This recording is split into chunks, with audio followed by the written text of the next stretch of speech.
you've been doing this for how long now? Probably close to 20 years at this point. Okay, so 22 decades. Mm-hmm. A lot has changed in 2 decades.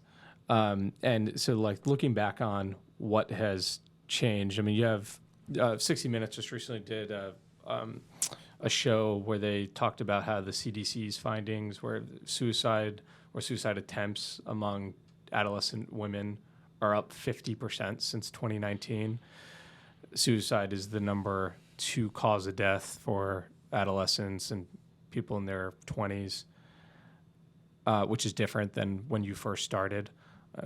What's changed? High school is, I'm sure, maybe it's more tough today. I don't know. Is there a common data point that has changed in your purview, or is it?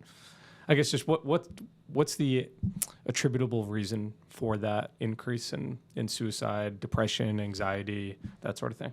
Yeah, it's a great question, and I think it's a difficult answer to pinpoint because I actually think it's multifactorial, and I think sometimes we either as psychologists or the lay public sort of look for the one silver bullet to say, well, this is this reason. This is the reason, and if we just fix this reason, everything's going to get better. And I think lately it's been social media, right, which is undoubtedly a contributor to some of this. And so then the focus, too much of the focus becomes, well, address social media and all of this will just, suicide rate will drop, right? And but what does that mean, address social media? Like not allow them to be on social media? Right. Well, I don't think that's the answer either. Exactly. I think it's trying to find ways to use social media in a way that doesn't isolate kids more, that doesn't expose them to more bullying, that doesn't expose them to something that's going to really decrease their self-confidence or self-esteem or feel like they have to be somebody different. So I think it is trying to have conversations with adolescents about using social media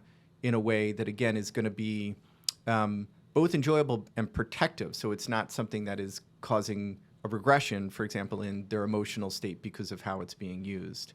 You mean in terms of what they're exposed to, when they're exposed to it, or the risks that, I guess, that they're exposed to more bullying and stuff like that? Exactly right. So I think it's the exposure to the bullying that can happen on there. And I want to be careful with the word bullying because sometimes it implies that there's this power differential, and I think there is, but it is this communication pattern on social media in which it can be, sort of unnamed sources that are doing it, or people within the school that can be hard to have a real conversation with afterwards to try to mend fences about what was said. So I think sometimes it's an echo chamber on there that I think is unhealthy for certain adolescents who may be at risk for that type of communication pattern that's going to make them more upset, impact some of their self-confidence or self-esteem too.